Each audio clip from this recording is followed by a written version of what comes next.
Well, it looks like some Republicans in Congress have grown a pair of balls and they're about to go after some of these Democrats that are making President Trump's life difficult. I want to go through some of the biggest news stories. To help me do that, I have my special guest, Dave Rubin. Dave, thank you for joining me. Stephen, am I right? We've gone from men that don't have balls to Republicans possibly growing balls. This seems like progress to me. Yes. It's crazy. Now we'll see if anything actually gets done, but I consider myself a libertarian who votes Republican because I like to win. But I got to say, I'm real pleased with President Trump and not super pleased with many members of the Republican Party. It just seems like Trump is keeping the train moving, but they're not throwing any coal in the engine to help him get along. Has that been your perspective? Yeah, it's something like that. I mean, I like that description that you're a libertarian who likes winning, thus you end up as a Republican. I mean, I think that's right. You know, we can, and I do this with libertarians all the time. You know, I wrote a best-selling book defending classical liberalism, and we can always whittle down what the differences are between classical liberalism and libertarianism, and usually it's just like a little bit of extra guardrails on the classical liberal side. I don't even think it matters that much. When people call me a libertarian, I'm largely fine with that, but I don't believe in, like, I'm not a pure ANCAP, you know, I'm not like a Michael Malice anarchist. I love Michael, I love talking to him. I always say he's the Willy Wonka of politics. I love that idea of just like Mad Max Fury Road version of all of this. But I think a classical liberal or a sort of more moderate libertarian is just a little bit more of, there's a game being played and you want to get your wins where you can get it while maximizing freedom and prosperity and individual rights, of course. And I think Trump has largely done that, probably better than any mainstream politician, which is what he is now, than any other politician. We look like we're roughly the same age than in our lifetime. I mean, the guy, you know, one of the things, I did not vote for Trump the first time around, and one of the things that was shifting me towards him, although I never was like full-blown TDS Trump derangement syndrome, was that Rand Paul, who is obviously the standard bearer of libertarianism in the United States government, certainly from the Senate side, he was a big Trump guy, and he was able to give the liberty argument for Trump. So the simple fact is that Trump, while usually defending, I would say, good libertarian ideals, just if you look at trying to scale back war, trying to lower taxes, you know, trying to get us more favorable trade deals, things of this nature, whether libertarians like tariffs or not, which they usually don't, but the idea of fairer trade is a libertarian principle. Trump has been great on all of these things. So if the idea is you're not going to support him from a libertarian position because he's using the government, and even if there's some stuff in this bill that you don't like, it's like, you got to take wins every now and again. And it's exhausting, I find, talking to the libertarian set that are just like, I want my principles above everything else, and I'm never going to win. I'm never going to affect anything. Like, it's just not that fun, to be honest. Like, there's a world that exists, the game being played. You want to be in, and you want to, if you care about liberty, well, then get in the game and pull Trump to liberty as much as possible. And he's open to those things. So yeah, I'm with you on that. Yeah, he is open to that. Let me go through I want to run a clip with you. Trump said an investigation is being started to find the people that took advantage of Joe Biden's mental deficiencies and were basically parading around as if they had the authority to run the presidency. Let me run this from Congressman James Comr, and then we'll go ahead and react to it together. You are going and looking at who is controlling this Autopen, because Joe Biden, I mean, he's demonstrating that he doesn't have all the cognitive capabilities they had. That interview was from 2023. Yeah, that's hard evidence. Early in the President Biden's term as president, it clearly shows that he was in significant mental decline. It questions who was actually making the decisions. So what we found is not just with the pardons he issued, but many of the executive orders that the courts are now using to Trump-proof, many of the executive orders that President Trump is trying to implement to make government more efficient, many of these executive orders, as well as the pardons of Biden's entire family as a result of our investigation, these were all signed with the Autopen. And clearly from that interview, which was many, many months prior to the heavy use of the Autopen, Joe Biden wasn't capable of making decisions. He wasn't coherent. We think we've identified who the staffers are. Jason, you all have done great work with that over at Heritage Oversight. We're going to bring everyone that we believe was involved in any role in the use of the Autopen. We're going to invite them to come in for a transcribed interview. If they want, then they will receive a subpoena and they will have a full-blown deposition. But we want to find out who was actually making the decisions in the White House during the last 9 months of the Biden administration when he was clearly in mental decline. Okay, your thoughts on this? It sounds like they're going to start off being polite, which is the Republican way, unfortunately. And then if they don't comply the subpoenas, we're going to find out who was actually running the country. Your thoughts on that? Yeah, I mean, it seems to me that we probably have the biggest political scandal in American history right here. This is way bigger than Watergate. This is bigger than Iran-Contra. This is bigger than Bill Clinton and a blue dress. The idea that Joe Biden for 4 years was competent and cogent and aware of what he was signing is completely ridiculous. I know it's okay to talk about now, and I keep saying on my show, I'm not patting myself on the back when I say this, but I was talking about his mental competency back in 2019. We found videos of me doing it before he was president. It's not because I'm from the future. It's just because I was online and watching videos and it was fairly obvious. I mean, you watch that corn pop video, which I think is from 2017, the guy's talking about how kids were rubbing his legs to get the hair up from the pool, and that's how he learned about cockroaches. Like, something was wrong with this guy for a long time. On top of the fact that we know he had brain aneurysms before that, now there's the cancer diagnosis, which also is there's just so many layers of massive cover-ups here. But to the point of that clip specifically, somebody or some small group of people knew what was going on, whether that includes Jill Biden, who likely knew at the medical level, right? The doctor who was probably running cover, whether it was for the cancer situation or whatever was going on with him cognitively, or those things might have been connected, actually, the cancer and the cognitive stuff. But there was enough there that it is very obvious that Joe Biden likely did not know what he was signing for the entire 4 years. And then the question is, so who are the people behind it? And who was writing the policy and who was really driving all of this? Was it Obama? Was it Valerie Jarrett? Was it some other cadre of people? And, the other thing real quick is that the Autopen is an interesting thing because the Autopen has been used for, I think, about 2 decades. I mean, I'm pretty sure it started with George W. Bush, but somebody can fact check me on that.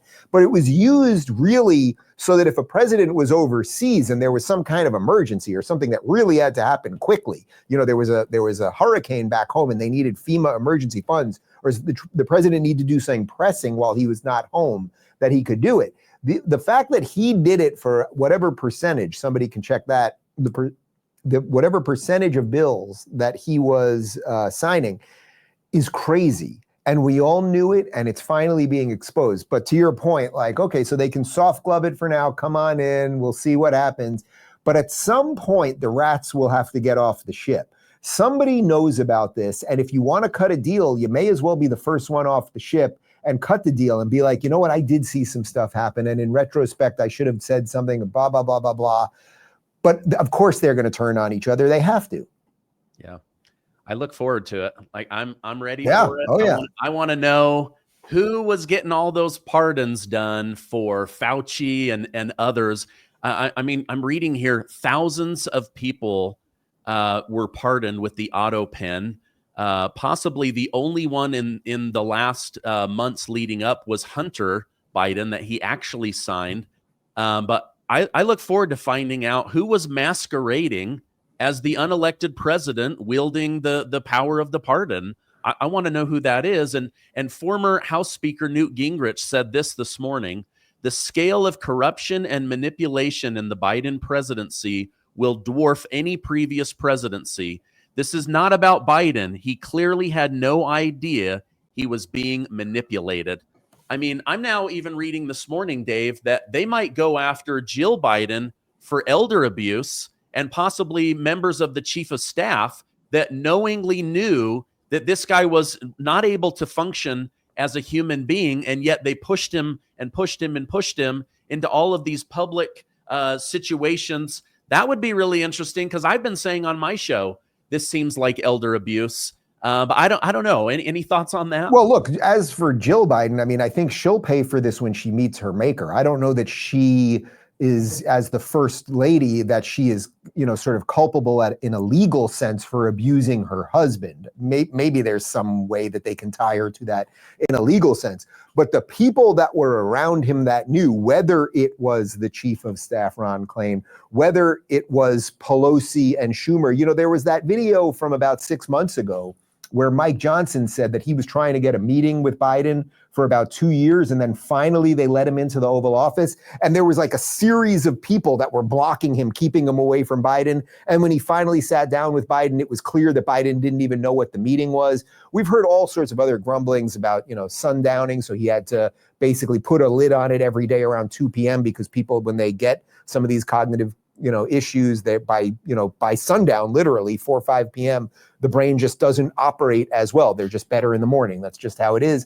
So there's just so much here. And that's why, a couple months ago, when we had Signalgate, the scandal of Signalgate, I kind of was just like, you know what? I'm not defending anyone involved in this. And if they let someone in the chat, it's bad and all that stuff.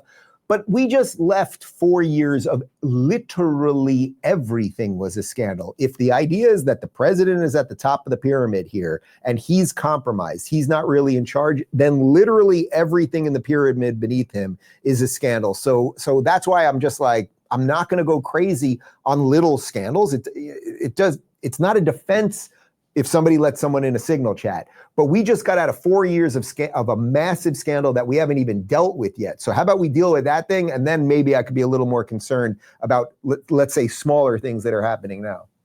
Yeah, go for the big stuff first. I completely agree with that. One of the big lies that Democrats are spreading right now is that President Trump is going to single-handedly destroy Medicare, Medicaid, and Social Security, even though through Elon Musk and Doge, they removed millions of fraudulent accounts, saving the government about $12 billion a month or $150 billion a year.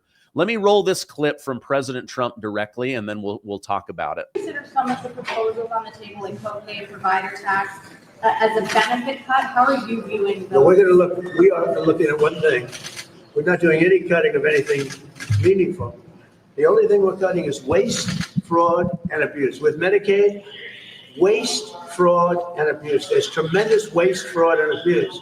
There's incompetent things, but we have illegal aliens that are multiple killers with multiple murder records getting Medicaid. I don't think anybody minds if we cut that. The Democrats, on the other hand, are going to destroy it because they're going to leave these people on. We're cutting three things: waste, fraud, and abuse. We're not changing Medicaid, and we're not changing Medicare, and we're not changing Social Security. And if I wanted to do those things, I would have done it during my 4 years that we were. Okay, so I don't know how he could make it any clearer. He's talked about this at the State of the Union. He's talked about it in multiple Oval Office addresses. He's now covering it today. How on earth is getting illegal immigrants out of Medicare, Medicaid, and Social Security going to destroy them? Is this the same argument? We now can't get them out of the country? We can't take them out of Social Security? The U.S. dollar is under siege, and Biden's policies have caused irreparable damage, slashing its buying power by up to 30%. Inflation is down, but everything is still expensive. Meanwhile, President Trump is fighting to restore America's economic strength and protect the petrodollar. History tells us the dollar's value has plummeted while gold and silver have soared. If you're betting on the future, 10 or 20 years from now, gold and silver are the clear winner. Don't let your wealth be eroded. Colonial Metals Group's experts can help guide you, whether you're starting fresh or managing an existing IRA or your family's fortune. Now, their professionalism can help you understand why gold and silver are so powerful. I want you to act now by giving them a call at 800-807-2143 for a special offer. Get a free safe and up to $7,500 in free silver. But best of all, I want you to get peace of mind. Go to colonialmetalsgroup.com/Stephen-Gardner or snap the QR code in the bottom left-hand corner. you guys, I believe in gold and silver. You should have some in your portfolio. Right. It's really rather extraordinary. Like, if you think about it, so we had 12 to 15 million people that illegally came into this country. Nobody cared about law and order or due process then. The Democrats didn't seem to care about all the fentanyl that was being dealt on our streets, or the women that got raped, or that wonderful mother from Maryland, a 37-year-old mother of 5 children who was murdered by an illegal. They didn't care about that. They suddenly care about law and order and everything when people are actually being kicked out, when by their very definition of being here illegally, they are not supposed to be here. That's one part. As for the Medicaid and Medicare and everything else, you're completely right. I mean, Trump and Elon have repeatedly said this. They said it during the election, and then it's very rare when someone during an election starts doing the things that they said they were going to do, but they've got waste and fraud out. They're saving us a ton of money. And then as it pertains, because I covered it on my show this morning, NBC News is covering that they are cutting some stuff from Medicaid. But what they don't tell you is that it's the fraud and the waste that is it's the stuff that was ushered in during the endless paper trail of Obamacare. My buddy, who is a doctor in Dallas, he's a GI doc, and what he has told me repeatedly over the last 10 years is that from the day that Obamacare got passed, he basically spends more of his time doing paperwork now than actually looking at patients. And that is what has happened to many doctors. So we're cutting out the middlemen, we're cutting some of the waste, all of the bureaucracy, all of those things. They're upset because they're all kind of in on it. You know, the same people that are like, oh, you know, I'm kind of with Trump when it comes to kicking these people out. I don't like how he's doing it. They're the same people that are like, well, I am for cutting government waste. I just don't like the way Trump is doing it. Sorry, that doesn't work. You guys did absolutely nothing. Now a guy's doing something about it. I'm not saying it's absolutely perfect, but you got to sit back and let it be at this point. Because we know you'd be doing nothing if the shoe was on the other foot. Yeah. So, you know, they used to have these like catchphrases that they ran on, right? Like, we'll protect women's right to abortions. And then they lost that. So now what are they going to run on, right? Like, we're the party of kindness. Not really. Yeah. We're going to raise your wages. No, you're not. You just flooded the country with 15 million people that are willing to work for less money than every single American in the country. So all of these things that they used to run on. Oh, here's another one. We'll lower the price of your prescription drugs. No, you won't. You'll just run on it to get elected over and over and over again.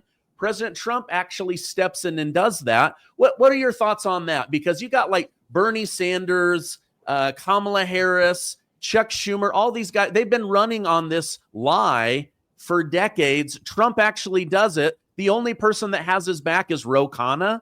Your thoughts on that?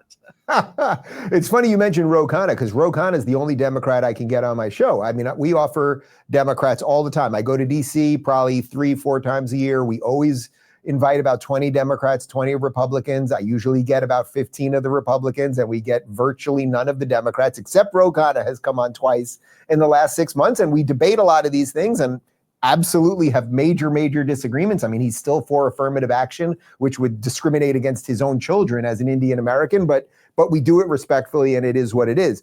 Look, everything that they sell, I try very hard on my show, as I'm sure you try, to steel man their arguments. But everything that they sell at this point is complete nonsense. So, okay, you're for $15 minimum wage. So you want the government to force a private company to pay a person a certain amount. It has nothing to do with what worth they bring or how hard they work or anything else. Well, congratulations. We are now in the time of AI and robots. And I literally saw a video this morning on Instagram that Chick-fil-A is now being delivered by robots into residential communities. Literally. I should see, maybe you can get some B-roll of the video. I mean, it's I've seen it before in malls where if you order something from the food court, a little Shake Shack buggy, zips over to the other store. But now they're going through residential communities. So, okay, not only are you going to bring in all these people to do the, quote unquote menial jobs that regular Americans won't do, pick our fruit. Well, congratulations, because the robots are going to do that too. And now you've brought all these people in, and when they can't pick tomatoes anymore, for some reason you're okay with their indentured servitude as long as you can have a nice tomato salad. Well, then what are you going to do with them? You're going to put them back on the government dole. So when Elon says they're importing these people to create voters, I completely believe that. The only way it makes sense to vote for the Democrats as they stand now is if you want to be reliant on the government. Again, that does not mean that the Republicans are perfect or doing everything right. Obviously, they're not perfect. But the Democrats, the entire machinery of the Democrats exists to get people to be more dependent. And that is actually, as you know, that is completely antithetical to liberty. And that's what I'm concerned about. Yeah, me too. Only one party wants to block showing ID that you are who you say you are when you vote. Only one party is trying to break up the nuclear family and get mostly women married to the government versus to a spouse. Yep. They just want dependency on the government, and it's not going to work out well for them. This is why their approval rating is so low. I don't know who they put forward in 2028. People are saying maybe AOC, maybe Josh Shapiro. Yeah, I mean, well, look, unfortunately for Josh Shapiro, who is, I would say, in that Roana, whatever's left of a moderate Dem, and I don't think there is much, JFK himself would be a moderate Republican. He would be Bobby Kennedy now, obviously.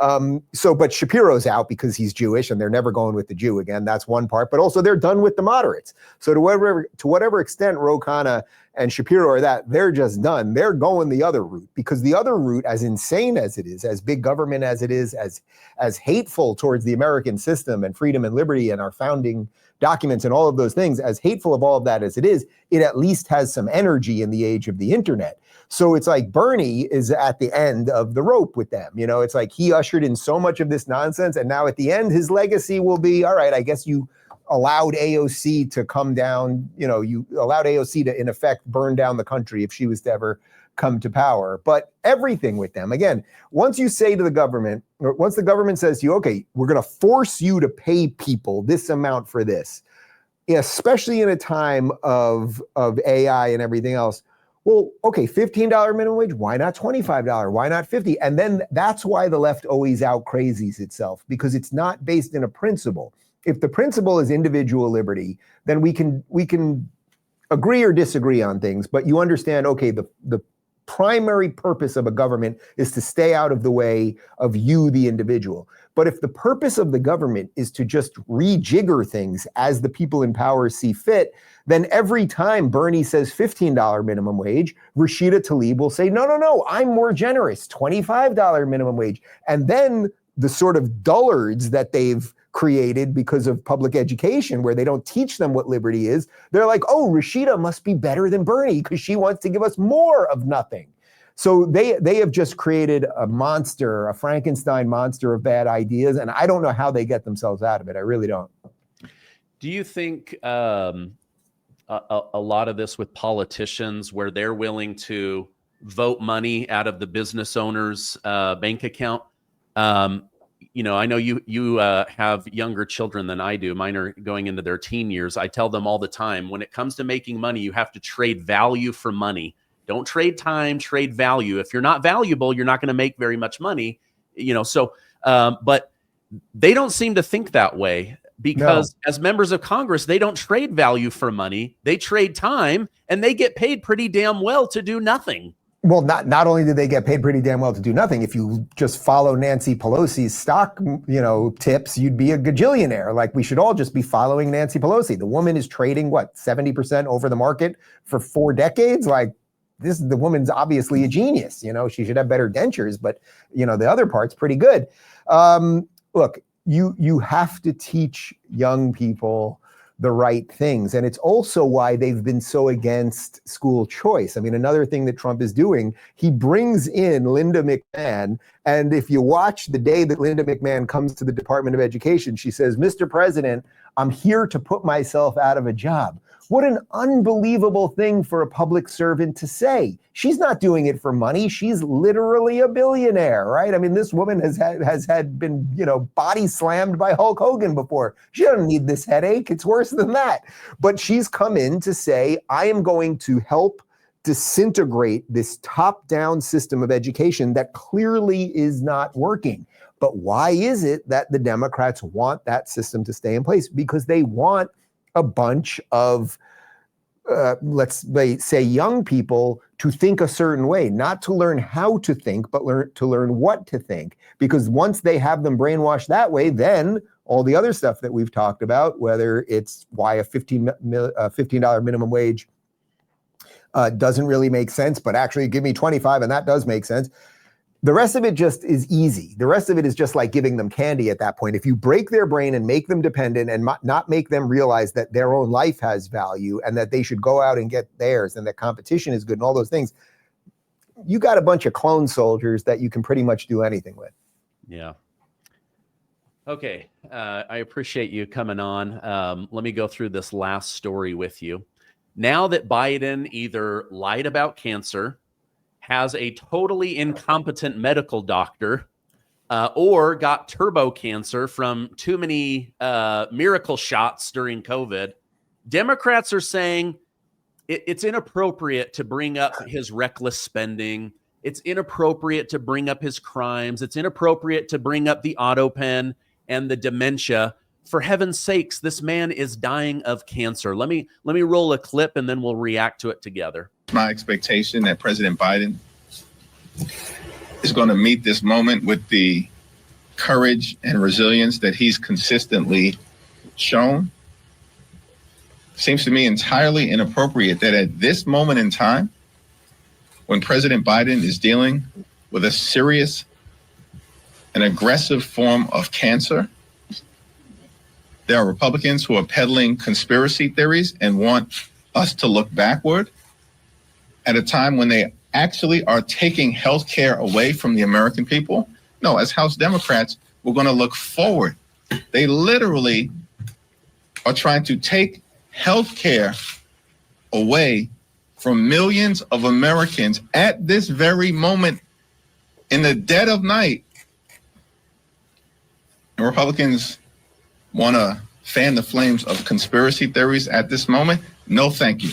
Okay, so leave all this man's crimes behind, the fact that everything is more expensive for all of us, but especially seniors on retirement. And now they're saying you can't go back and look at anything. Republicans, you're so inappropriate. This man's fighting with cancer. Your thoughts on Hakeem Jeffries there?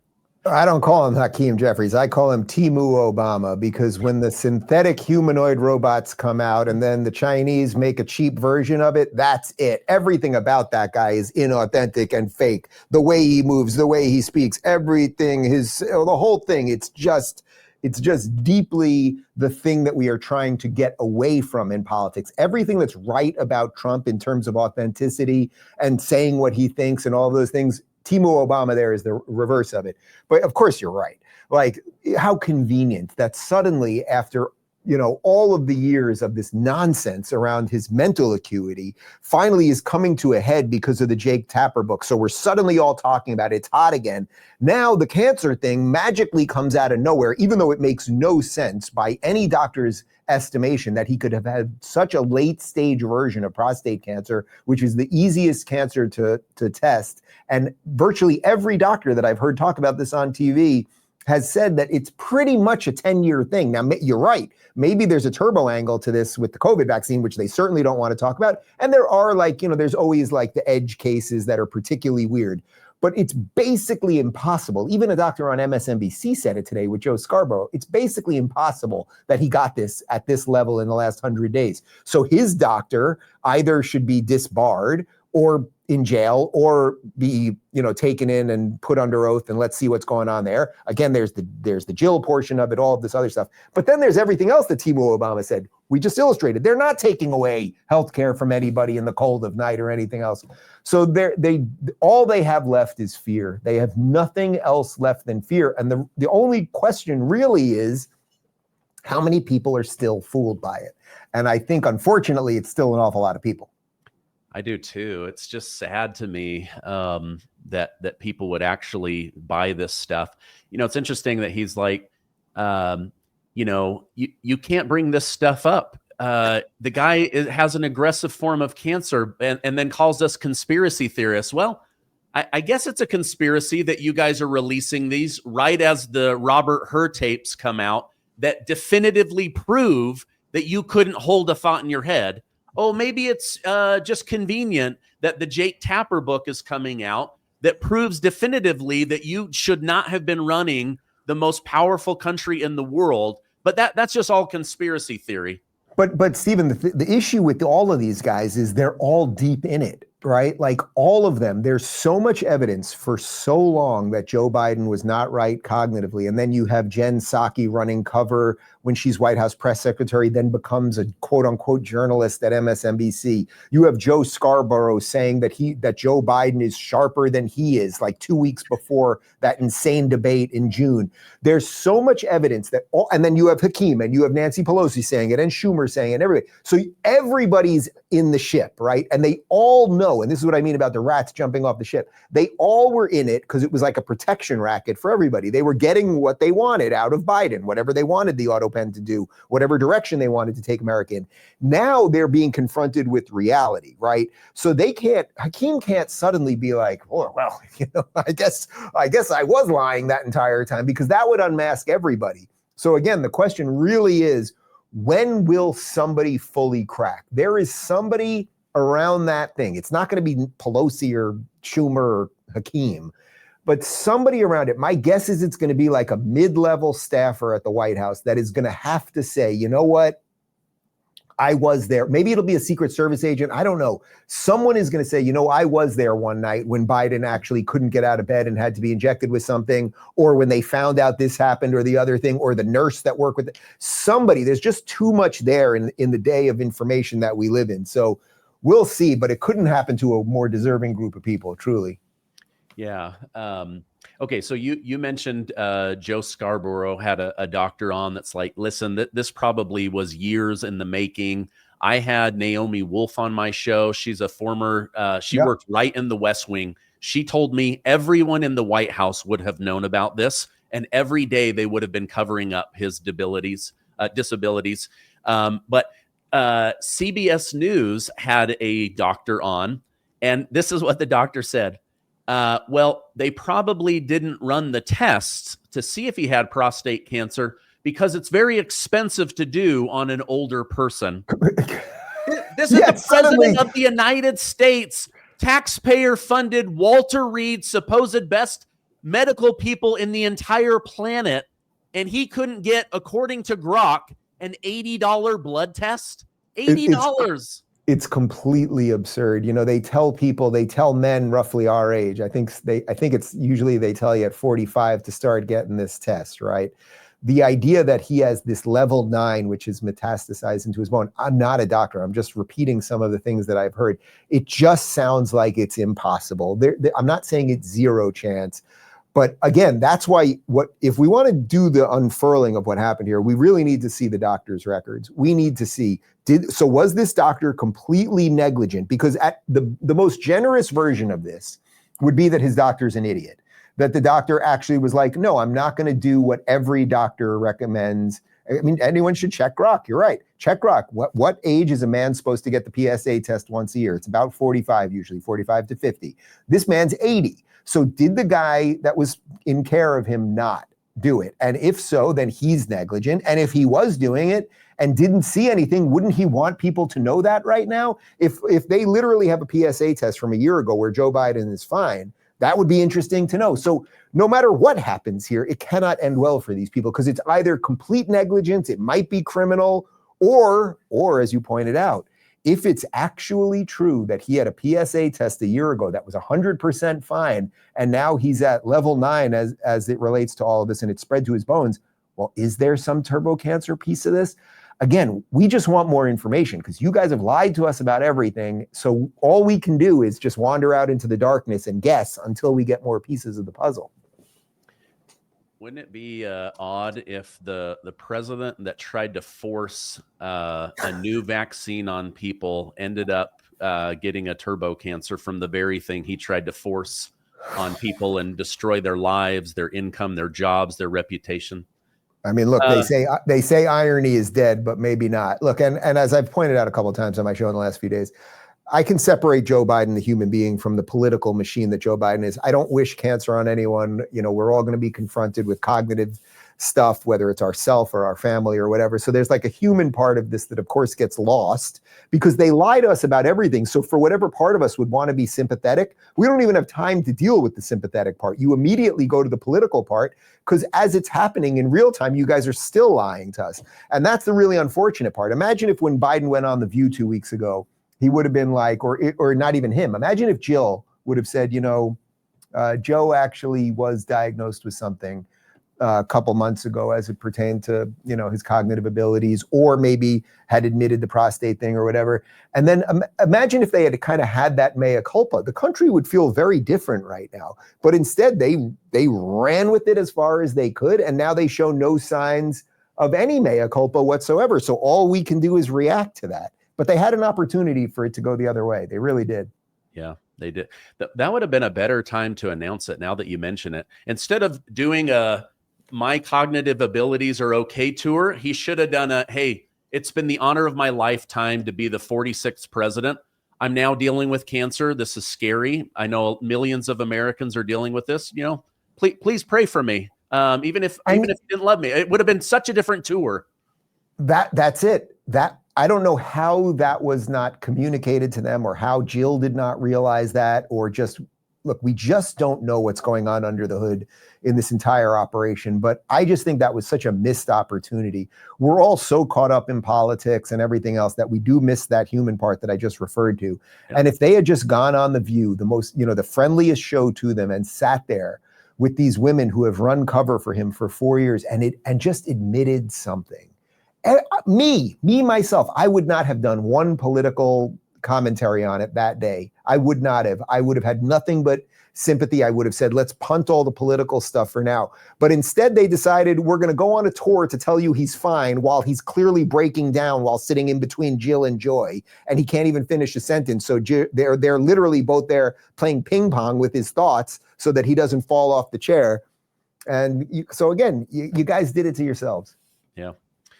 Well, I'll end on this. Ronald Reagan wrote a letter to America when he found out he had Alzheimer's and said, this is scary. It's been the honor of my life. I just think what a missed opportunity. Dave Rubin, if people want to catch your conspiracy theories on the Rubin Report, or as you and I like to call it, The Truth, where can people catch your show? Rubin Report pretty much everywhere. My guys have handled the branding quite well. And if they didn't, then, you know, I'm like Biden. I don't know what's going on. Well, thank you. And I got a tour coming up. Wait, they're telling me I should pimp out the tour. If you go to daverubin.com/events, I'm going to be in Hungary next week. I got a couple events in Budapest. Then I'm going to be in Tel Aviv and Jerusalem. I'm all over Australia later in the year. And then we're adding some other stuff. Oh my gosh. As the months go by. Yeah. Wow.